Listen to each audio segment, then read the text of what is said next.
ఏం చదువుకున్నారు? I'm MTech graduated. So ఏం చేస్తున్నారు ఇప్పుడు? Present looking for a job. ప్రజా దేశంలో మనం చూసుకున్నట్టయితే యువత చదువుకున్న చదువుకి వాళ్ళు చేస్తున్న జాబ్కి సంబంధం లేకుండా పోతుంది. ఎందుకంటారు? ముఖ్య కారణం ఏంటి?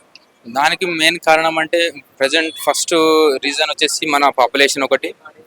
మెయిన్ దానికి మనం చదువుకున్న దానికి ఖాళీ మనం ఎగ్జామ్స్కే చదువుకుంటాం.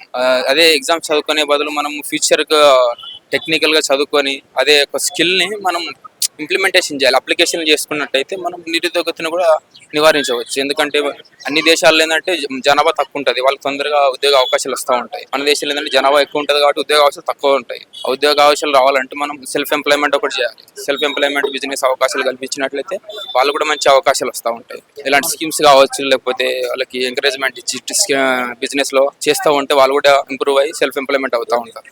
మరి నిరుద్యోగాన్ని నిర్మూలించాలంటే ప్రభుత్వాలు ఎలాంటి నిర్ణయాలు తీసుకోవాలంటారు? మెయిన్ గా నిరుద్యోగులకు కావాల్సింది సెల్ఫ్ ఎంప్లాయ్మెంట్ అండి. సెల్ఫ్ ఎంప్లాయ్మెంట్ ఇచ్చినట్లే వారు కూడా వేరే వాళ్ళకు ఉద్యోగ అవకాశాలు ఇవ్వగలుగుతారు. వాళ్ళకి ప్రోత్సాహం ఇవ్వాలి, టెక్నికల్ గా నాలెడ్జ్ చేయాలి, బిజినెస్ ఎలా చేయాలని ఐడియాలజీ ఇవ్వాలి, స్కీమ్స్ ఇవ్వాలి, పెట్టుబడి సహాయం చేయాలి. వాళ్ళకి చాలా మంది యువతలు ఎందుకు పెట్టుబడి సహాయం లేక చాలా మంది వెనుకబడిపోయి వాళ్ళు కూడా నిరుద్యోగులుగా ఉన్నారు. వాళ్ళకి పెట్టుబడి సహాయం చేస్తే వాళ్ళు కూడా ఉద్యోగాల అవకాశాలు తెచ్చుకొని వాళ్ళు కూడా ఇద్దరికి నలుగురు సహాయపడగలుగుతారు, ఉద్యోగాలు ఇస్తారు. తెలంగాణ సంగారెడ్డి డిస్ట్రిక్ట్. ఇప్పుడు నిరుద్యోగుల కోసం ప్రభుత్వం ఎలాంటివి పథకాలు ఆవిష్కరిస్తుంది అంటారు?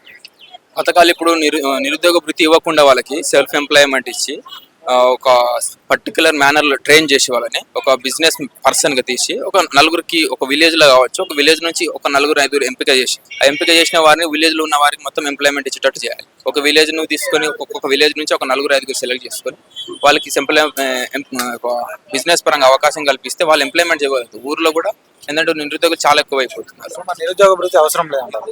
అవసరం లేదండి. యాక్చువల్లీ మనకు ఎంప్లాయ్మెంట్ కల్పించినట్లయితే నిరుద్యోగ భృతి ఎందుకు? ఎంప్లాయ్మెంట్ లేకనే నిరుద్యోగ భృతి అడుగుతున్నాం. మనం నెల నెల నిరుద్యోగ భృతి తీసుకుంటే మనం పని చేసి జీతం తీసుకోవాలి. పని చేయండి నిరుద్యోగ భృతి తీసుకుంటాం ఎందుకు? ఉద్యోగాలు కల్పిస్తేనే కదా మనం పని చేసినప్పుడు జీతం తీసుకోవాలి. ప్రభుత్వాలు నోటిఫికేషన్ ఇవ్వట్లేదు అంటారా? మరి నోటిఫికేషన్లు ఇస్తున్నాయి కానీ ఎక్కడ అది వైఫల్యం జరుగుతుంది మనం చెప్పలేమండి. కొన్ని చోట్ల స్కామ్ జరుగుతున్నాయి, కొన్ని చోట్ల ఇదైపోతున్నాయి. మన తెలంగాణలో చూస్తున్నట్టే గ్రూప్ 1 లీకేజ్ అవన్నీ జరిగినాయి. అలాంటివి జరగకుండా పకడ్బందీగా ఎగ్జామ్లు నిర్వహించి మంచి నియామకాలు జరిగితే ఎలాంటి అవకాశాలైనా చేజుకోగలుగుతాయి. నోటిఫికేషన్ వేస్తా ఉన్నారు, ఎగ్జామ్స్ కూడా కండక్ట్ చేస్తా ఉన్నారు, కానీ రిజల్ట్ అనేది ఇంకా ఇవ్వట్లేదు. అది లేట్ ప్రాసెస్ అవుతుంది. మన గవర్నమెంట్ సెక్టర్ ఉన్న ప్రాసెస్ అది. ఆల్రెడీ మన తెలంగాణలో ఇచ్చింది 2022లో గ్రూప్ నోటిఫికేషన్ ఇచ్చారు. 2024 అయినా కానీ నియామకాలు కాలేవు. ఇలాంటి పరిస్థితి చాలా అవుతా ఉన్నాయి. మన గవర్నమెంట్ సెక్టర్ అలా ఉంది, అదే ప్రైవేట్ సెక్టర్ లా ఉంది. ప్రైవేట్ సెక్టర్ లో ఏంటంటే వీళ్ళు ఇచ్చిన నెక్స్ట్ డేనే జాబ్ లో ఎంటర్ అయిపోతాడు. అలా గవర్నమెంట్ సెక్టర్ లో కూడా ఉంటే చాలా మంచి అవకాశాలు వస్తాయి. గవర్నమెంట్ లేట్ ప్రాసెస్ ఉంది. లేట్ ప్రాసెస్ లో వాళ్ళు ఏజ్ బార్డ్ అయిపోతారు, కొంతమంది డిప్రెషన్ లోనే అయిపోతారు, జాబ్ రాక్ వచ్చిందని చాలా ఇబ్బంది పడతా ఉంటారు. తొందరగా రిక్రూట్ చేసుకోవడానికి ప్రభుత్వాలు ఎలాంటి నిర్ణయాలు తీసుకుంటారు? తొందరగా రిక్రూట్ చేసుకోవాలంటే ఏం లేదండి, మన పకడ్బందీ యొక్క కమిషన్ మంచిగా ఉండాలి. యూపీఎస్సీ కమిషన్ కావచ్చు, మన టీఎస్పీఎస్సీ కమిషన్ కావచ్చు, మంచి కమిషన్ ఉండి స్ట్రిక్ట్ గా నిర్వహించగలిగితే ఏదైనా తొందరగా ప్రాసెస్ అవుతుంది. ఆర్డర్స్ కావచ్చు, జియోస్ కావచ్చు, తొందరగా అపాయింట్మెంట్ ఆర్డర్స్ ఇస్తే ఇది అయిపోతుంది, మనకు తొందరగా ఫుల్ఫిల్మెంట్ అయిపోతుంది. Thank you. దేశంలో మోస్ట్ ఆఫ్ ది యువత వాళ్ళు చదువుకున్న చదువుకి వాళ్ళు చేస్తున్న జాబ్కి సంబంధం లేకుండా పోతుంది కదా, అసలు దానికి ముఖ్య కారణాలు ఏమి ఉంటారు? సో చదువు అనేది మనకు విజ్ఞానాన్ని ఇవ్వడానికి, సో అదే చేసుకున్నదే మనం చదువుకున్నదే చదవాలి అంటే A+B² అనే సూత్రం చదువుకున్నాం. నిత్య జీవితంలో ఎంతవరకు అప్లై చేస్తాం? సో లేదు అనట్లా ఉంది, బట్ అప్లై చేయడానికి కొన్ని అప్లికేషన్స్ అందరికీ రావు. ఇప్పుడు రాకెట్స్ తయారు చేస్తున్నాం, ఉపగ్రహాలు తయారు చేస్తున్నాం. నేను రాకెట్ ఇంజనీరింగ్ చదువుకున్నాను, నేను కూడా చేస్తాను అంటే అంతకు తగిన సామర్థ్యాన్ని సంపాదించుకోగలిగే సత్తా చదువుకున్న వ్యక్తిలో ఉండాలి. ఏదైనా అయ్యి ఉండొచ్చు, తనకు రీసోర్సెస్ లేక ఆ జాబ్ చేయకపోవచ్చు, లేదా అంతవరకు రీచ్ అవ్వకుండా అంటే అతనికి కావాల్సినటువంటి ఎక్కడైతే అవకాశాలు దొరుకుతాయో అది తెలుసుకునేటువంటి రిసోర్సెస్ అవైలబుల్ లేక కూడా తను అది చదువుకున్న చేయకపోవచ్చు. అట్లా అని చెప్పి తప్పు కావడం కాదు, చేసే ప్రతి ఒక్క పని కూడా దైవమే. అందుకే మన పెద్దలు అన్నారు కదా, కులవృత్తే దైవం అని.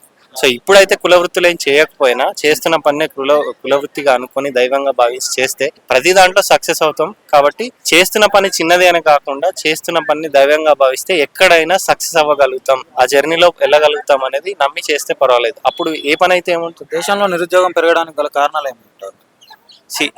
చదువుకున్న దాదాపు ఒక సంవత్సరానికి నాకు తెలిసిన స్టాటిస్టిక్స్ ప్రకారం ఒక 12 లక్షల మంది ఉత్తీర్ణులు అవుతున్నారు. సో అందరికీ జాబ్స్ రావాలంటే అంతగా బిజినెసెస్ అన్న ఉండాలి, అడ్మినిస్ట్రేషన్లో అవకాశాలన్నా ఉండాలి. సో బిజినెసెస్ అనేవి వచ్చాయనుకోండి, సో అందరికీ అవకాశాలు ఇవ్వచ్చు, లేకపోతే ఇవ్వలేము. సో ఇప్పుడు లేకే ఉన్న స్కిల్ అనేది సరిగా యూటిలైజ్ అవ్వలేదు. అందరూ ఉద్యోగం చేయడం ఎందుకు, బిజినెస్ చేయండి. బిజినెస్ చేస్తే ఒకరి కింద పని చేయడం కన్నా మనమే సొంతంగా ఉండడంలో ఉన్న ఆలోచన అనేది ఉత్తమం. కానీ ఆ ఫోర్స్ అంటే ఆ వైపుగా మనం పనిచేసినట్లయితే మనతో పాటు మనమే యువతకు అవకాశం కల్పిస్తాం. మనం ఇప్పుడు అనుకుంటున్నాం, ఇప్పుడు నేనే బిజినెస్ చేయట్లేదు, నేను ఉద్యోగం చేస్తున్నాను. బిజినెస్ చేస్తే ఆ నిరుద్యోగం అన్న క్వశ్చన్ వేశారు కదా, నిరుద్యోగం ఎక్కువగా ఉంది అని. నేను బిజినెస్ స్టార్ట్ చేయడం వల్ల నిరుద్యోగంలో ఒక నలుగురిని తగ్గించగలుగుతాను. సో అలా యువతలో ఆలోచన మొదలైతే నిరుద్యోగం ఆటోమేటిక్గా తగ్గుతుందని నేను అనుకుంటాను. సో దానికి తగ్గట్టుగానే ప్రభుత్వం కూడా ఎంఎస్ఎంఈ సంస్థలకు పర్మిషన్స్ ఇవ్వడం కానీ చాలా దూకుడుగా ఉంది. సో ఆ ఆ విషయాలు అనేవి చాలా మందికి అవేర్నెస్ లేదు ప్రజల్లో.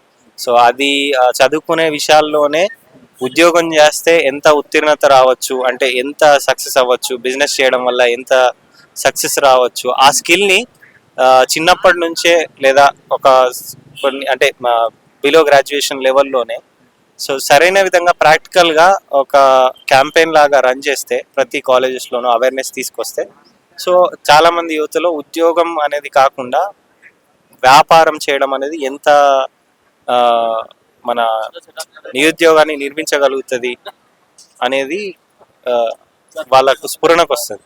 సో దానివల్ల ఈ వ్యాపారాలు పెరగడం వల్ల దేశం యొక్క జీడిపిలో కాంట్రిబ్యూషన్ చేయడం జరుగుతుంది. అంటే దేశంలో వ్యాపారాలు ఎక్కువగా ఉన్నట్టయితే most of the success business ఏమవుతాయంటే దేశం యొక్క జీడిపి పెరగడంలో ఎంతగానో కృషి చేస్తాయి. సో దేశం అభివృద్ధి చెందుతుంది, వ్యాపారాలు చేస్తున్న యువత అభివృద్ధి చెందుతారు.